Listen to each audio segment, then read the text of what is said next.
Nah, ada kelompok sekarang Bapak Ibu memang hebat, mereka pelihara jenggot, celana cingkrang. Bapak Ibu ya, itu bagus, sunnah. Tetapi apa salahnya? Dia aja yang benar, orang lain sah. Ini bahaya.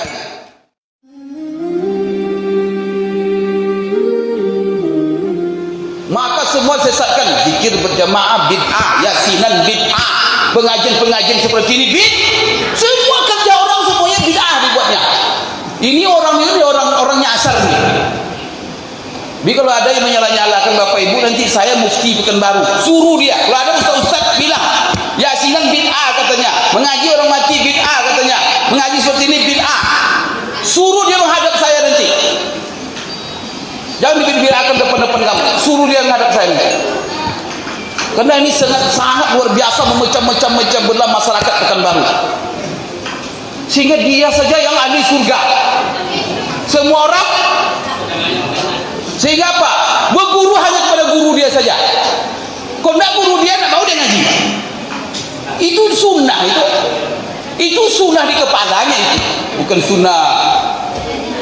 Itu sunnah apa kata di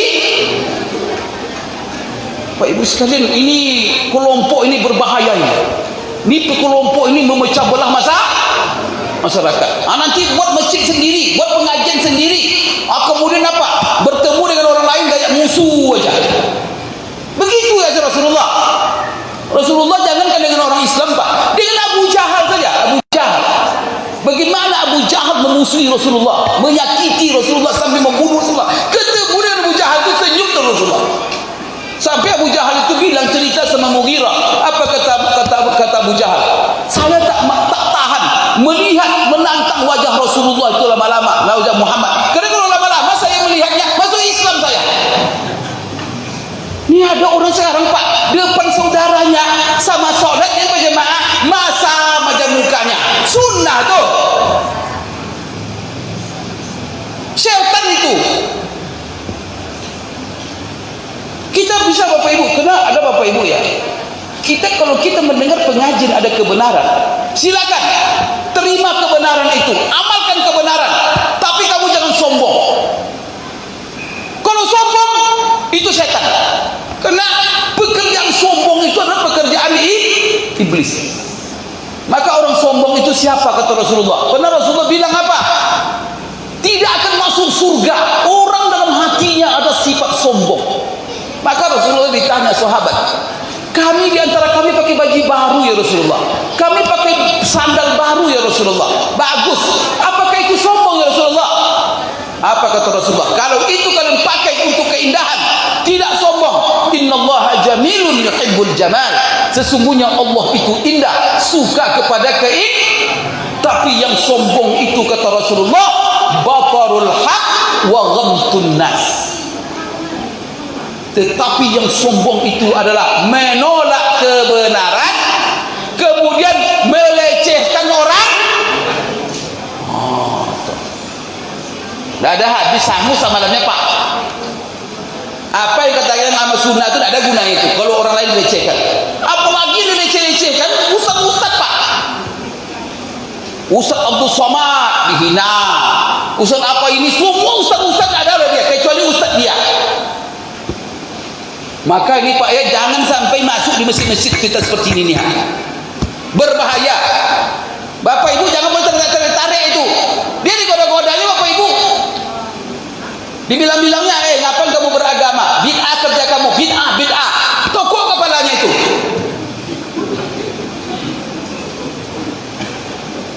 Kalau ada bid'ah kan suruh datang sama saya. Sembarang aja. Kadang-kadang Pak ya, hari Rabu dia tobat, hari Kamis dia mengaji, hari Jumat sesat semua orang dia. Astagfirullahaladzim, tobat di Rabu Pak, ngaji hari Kamis, hari Jumat semua orang ahli neraka. Ini kelompok berbahaya sekali di Pekanbaru menyebar sekarang. Tolong Bapak Ibu ya, ini merusak masyarakat.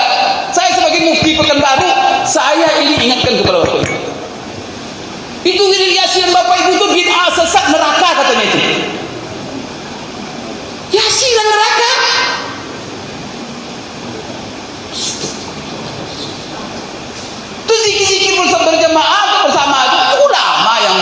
bid'ahkan itu Bapak Ibu. Atau bid'ah katanya itu. Wa bid'ah kullu bid'atin dhalalah. Setiap bid'ah sesat, setiap yang sesat tempatnya sembarang aja Pak. Masang-masang hadis itu dipasangnya kepada Bapak. Padahal hadis itu tak dipasang untuk itu dipasang ke orang-orang yang sesat-sesat di luar itu. Bukan untuk zikir berjamaah. Ini dipasang-pasang. Kalau masalah bau, salah pasang bautnya. Karena dia bodoh. Bapak Ibu, kena bodoh. Orang-orang bodoh. Tolong Bapak Ibu sekalian ya, saya ini gembira sekali melihat ini. Jangan rusak nanti ini gara-gara apa? Saling sesat-sesat menyesatkan apa? Maka kalau ada kelompok-kelompok itu, kalau dia ikut sholat saja. Tapi kalau bingung ngomong dia, jangan ngomong. Kau amalkan apa menurut kamu, tapi jangan salahkan orang. Kalau tidak setuju kamu beribadah sama kami, silakan cari tempat. Tolong dong Bapak Ibu sekalian. Iya kalau begini ini tidak mau ya hadir ini. Kenapa apa? Ini kelompok ahli bid'ah semua ini. Sampai ustaz-ustaznya. Ustaznya. Tidak ada selamat dia aja selamat dari kelompok dia itu. Ini ciri-ciri kelompok auzubillah Bapak Ibu sekalian. Astagfirullah. Setan itu ya. Setelah kadang-kadang setan itu Pak ya. Kalau dia tidak berhasil menjadikan kita orang jahat, maka bagaimana caranya? Caranya apa? Digodanya kita, dijadikan kita orang sombong dengan agama. Baru yang dipeliharanya jenggot dengan cingkrang, semua orang sesat lagi. Masya Allah. Baru jenggot dengan cingkrang baru dipeliharanya baru dua. Semua orang. Astagfirullahaladzim. Inna lillahi wa inna ilaihi raji'un. Mudah-mudahan Bapak Ibu jaga masyarakat kita ya, anak-anak kita jangan masuk kelompok-kelompok itu. Nanti kalau sudah ada kelompok itu, Bapak Ibu seperti musuh jadi buatnya. Musuh Pak. Gimana orang matinya musuh sama saudara kita? Atau menamakan kelompoknya, kedoknya sunnah. Nah ada itu Bapak Ibu pembohong. Maka nanti kalau ada yang begitu terus lapor sama saya. Saya sudah capek Bapak Ibu menyelesaikan masalah mereka ini. Karena masyarakat dibuatnya tak tenang. Risau gelisah masyarakat dibuatnya. Karena masyarakat disalah-salahkan, disesatkan. Bapak Ibu, kemana kita merujuk kalau masalah sesat menyesatkan? Bukan hak-hak ustaz-ustaz. Kalau ada menyesatkan amalan-amalan yang selama ini Bapak Ibu buat, itu bukan hak-hak ustaz-ustaz. Jangan Bapak Ibu tertipu dengan jenggot ustaz. Jangan tertipu dengan jobahnya. Jangan tertipu dengan rajin sholatnya. Karena dia belum azan lagi sudah tiba dia. Jangan tertipu. Karena ada orang yang rajin sholat kata Rasulullah, tetapi bodohnya minta ampun. Dan mereka itu apa? Keluar dari Islam. Rasulullah bilang, sholatnya apa? Tapi bodoh. Semua orang kafir dibuat. Semua orang sesat. Semua orang Maka hati-hati kelompok ini Bapak Ibu ya. Jangan sampai saya mendengar Nurul Jannah sudah pecah pula. Ini Bapak Ibu kan satu masjid sudah banyak Pak. Dia akhirnya masuk masjid diganggu masjid orang. Pertama ikut jadi pengurus. Selain pengurus, seluruh pengurus lama dibuangnya. Gimana tidak berkonflik? Setelah itu ustaz-ustaz dia semuanya, ustaz-ustaz lain semuanya. Ini Riau ini paling parah. Ini saya ingatkan Bapak Ibu, saya ini berbahagia sekali pada malam hari ini melihat persatuan ini. Tolong dijaga. Jangan ada orang menyalah-nyalakan atas nama agama. Sunnah. Seluruh yang Bapak Ibu kerjakan sunnah. Cuma Bapak Ibu itu luas pengertiannya, kajiannya itu. Tapi jangan tertipu-tipu, kedok. Itu kedok aja itu. Ya, yang ujung-ujungnya mengelompok. Bapak Ibu sekalian, ingat bahwa kita bangga dengan menamakan istilah yang telah dinamakan oleh Allah dan Rasulullah. Apa nama kita?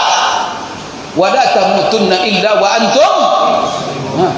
Ada yang lebih hebat dari nama muslimun lagi. Huwa sammakum muslimina. Allah menamakan kamu muslimin.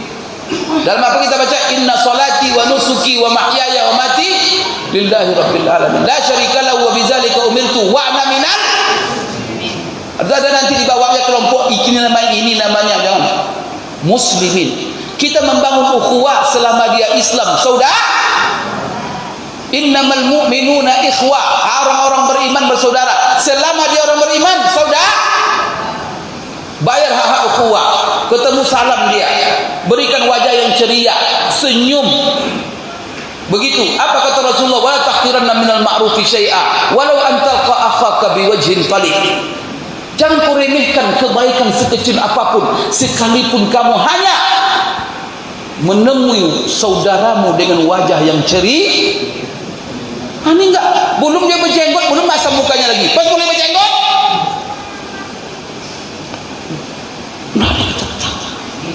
Itu agama, Bapak Ibu. Sunnah apa itu? Rasulullah mengatakan, tabassumuka fi wajhi akhika laka shadaqah. Senyummu di hadapan wajah saudaramu, kecuali dia tidak anggap lagi kita saudara, berarti dia keluarkan kita dari agama. Ini sangat berbahaya, berarti kelompok ini kelompok takfir, mengkafirkan. Bahaya sekali. Nak mau dia salam lagi sama kita, wajahnya masam saja, berarti dia anggapnya kita. Inna lillahi wa inna ilaihi raji'un. Dia bapak-bapak ibu, kadang-kadang dia bawa kita, kadang dia penampilan berjenggot, kadang-kadang apa, tertipu masyarakat. Saya tahu latar belakang pendidikan mereka. Saya sedih sekali, kenapa jadi begini? Diobok-oboknya masyarakat, berkotak-kotak masyarakat. Bapak Ibu, mudah-mudahan tidak terjadi di sini ya. Ke pengurus masjid jaga, Pak RW ya, jaga Pak RW. Pak Wali Kota juga kepengen damai ya. Smart City itu salah satu cirinya apa? Kota yang damai. Baik damai antar umat beragama, apalagi internal. Sekarang Bapak Ibu, problem kita sekarang apa? Antar umat beragama alhamdulillah toleransi. Sekarang yang jadi masalah internal umat, yang saling apa? Sesat menyesat. Ini kelompok ini, muncul kelompok ini Pak, berbahaya sekali. Makanya keluarga kita tolong ya dijaga, jangan sampai masuk kelompok ini. Itu saya himbau itu. Karena saya sudah capek Bapak Ibu sekalian, berantem masyarakat Bapak Ibu. Tidak tegur sapa Bapak Ibu sekalian. Bermusuh-musuhan, dia sholat juga musuh. Apa guna sholat? La ilaha illallah. Kemudian apa? Membatasi agama kadang-kadang dalam hal-hal yang Bapak Ibu sekalian hanya ditinggalkannya hal-hal yang mendasar dalam agama ini. Setelah itu apa? Kenapa? Karena kebodohan tadi. Oleh karena itu sekali lagi Bapak Ibu sekalian, mudah-mudahan kita terjaga ukhuwah kebersamaan kita. Ini adalah ikatan luar biasa ini BKSM ini. Sosial Bapak Ibu ingat, ini adalah kepedulian. Agama ini intinya Bapak Ibu, disuruh kita sholat, disuruh kita berakidah, disuruh kita apa Bapak Ibu, ibadah-ibadah. Untuk apa sebenarnya? Supaya kita peduli. Maka dosa yang pertama, dosa tidak peduli. Apa kata Allah dalam Al-Quran? Menghardik kita, mengingat kita. Ara'aital ladzi yukadzibu biddin fadzalika alladzi yad'ul yatim wa la yahuddu ala ta'amil miskin fawailun.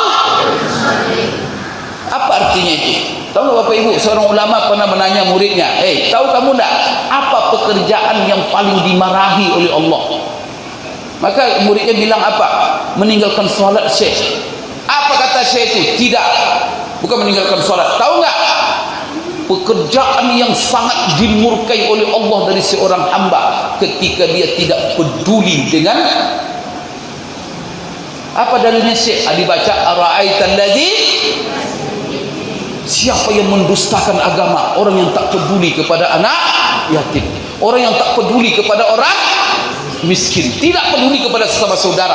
Kalau sudah tidak peduli, apalagi mencacat saudara sesat, mencacat saudara apa? Fawailun, neraka wil bagi orang yang sholat. Dia sholat tapi apa? Allah ancam dengan neraka. Maka sholatnya dipastikan tidak benar. Kalau dia Pak solat tapi tak peduli, solat tetapi apa, berantem aja, solat bermasam muka saja dengan orang, dipastikan fawailun. Kenapa? Solatnya pertama, alladzina hum an salatihim, solat dia solat tapi tak mengerti dia apa itu solat. Apa itu arti assalamualaikum warahmatullah, assalamualaikum ke kanan dia memberi salam, ke kiri dia memberi, apa artinya? Ke kanan saudara, ke kiri dia enggak mengerti, mengatakan assalamu alayka ayyuhan nabiy wa rahmatullahi wa barakatuh, assalamu alayna wa ala ibadillahis. Mungkin Pak orang membaca itu, setelah itu tidak salam sama saudaranya setelah solat, mungkin itu. Kalau terjadi itu berarti solatnya tidak sahur. Setelah itu apa? Kalau tidak solatnya apa? Alladzina hum beria-ria saja. Nah, itu yang katakan, bukan saya. Maka tanda solat orang yang benar apa? Orang yang suka bermasyarakat. Tanda solat orang yang benar, orang yang suka sosial. Allahu Akbar. Tanda orang yang diterima solatnya Pak, peduli kepada anak. Tanda Bapak Ibu solat benar itu peduli kepada orang-orang orang yang tidak peduli Bapak Ibu, itu petanda apa? Tak mengerti dia dengan solatnya. Dan tanda solatnya itu apa? Solatnya hanya beria-ria saja. Wa yamna'unal, maka ujungnya apa? Mereka tak mau saling membantu. Tapi kalau orang yang solat yang bagus itu apa? Maka dia saling bantu-membantu, saling berkasih sayang, saling peduli. Maka apapun kegiatan dibuat berangkat dari kepedulian. Kepedulian itu berangkat daripada nilai Mudah-mudahan ya, semakin kita peduli dengan Bapak Ibu sekalian, persatuan BKSM ini semakin kuat ya Bapak Ibu sekalian. Kita kuatkan untuk menguatkan persaudaraan kita, kasih sayang kita, untuk membenteng umat kita. Setelah itu Bapak Ibu, kita untuk meningkatkan rasa peduli. Maka kalau berkumpul seperti ini, insya Allah tak akan ada anak yatim yang terlantar ini. Insya Allah kalau sudah berkumpul seperti ini, tak ada orang miskin yang semuanya akan kita bicarakan dalam BKSM ini. Insya Allah tak akan ada nanti orang yang sakit, yang terlantar, tak akan ada orang mati yang tidak semuanya. Masya Allah, luar biasa ini Bapak Ibu ya. Maka terima kasih kepada Ketua BKSM, Ketua Pengurus Masjid. Semoga persaudaraan persatuan kita semakin hari semakin meningkat Bapak Ibu. Apalagi sekarang Bapak Ibu sekalian, musuh-musuh Islam, baik setan manusia, setan iblis Bapak Ibu, mereka menginginkan umat Islam ini berpecah belah. Kita diserang dari mana-mana. Kalau bisa apa? Suami istri pun tak akan bertegur sapa. Itulah keinginan iblis. Maka iblis itu yang paling baik, iblis manusia atau iblis setan, yang paling mereka risau kalau umat Islam bersatu. Maka usaha mereka pecah. Alhamdulillah, jaga Bapak Ibu sekalian ya. Kalau ada yang sudah menyeberang, balikkan lagi dia, sadarkan dia ya, kembalikan proses supaya apa? Bermanfaat hidupnya. Karena kita ini hidup hablum minallah wa hablum minan nas.